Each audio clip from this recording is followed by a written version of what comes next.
जगाया राजा निधियै में बाटी हमें जिन जगाया राजा निधियै में बाटी हो निधियै में बाटी हमें जिन जगाया राजा निधियै में बाटी हमें जिन जगाया राजा निधियै में बाटी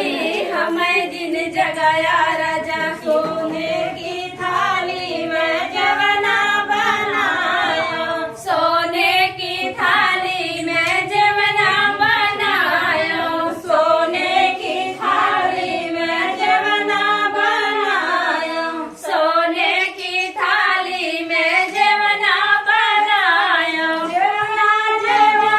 चाहे जिनी देगा हो हमें जिनी जगाया निधियै में बाटी हमें जिनी जगाया राजा निधियै में बाटी हमें जिनी जगाया राजा निधियै में बाटी हमें जिनी जगाया राजा निधियै में बाटी हमें जिनी जगाया राजा निधियै में बाटी हो निधियै में बाटी हमें जिनी जगाया राजा निधियै में बाटी हमें जिनी जगाया राजा निधियै में बाटी हमें जिनी जगाया राजा जजरे गेरुआ गंगा जल पानी जजरे गेरुआ गंगा जल पानी जजरे गेरुआ गंगा जल पानी जजरे गेरुआ गंगा जल पानी जजरे गेरुआ घोटा घोटा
कमेंट में जरूर बताओ। वीडियो को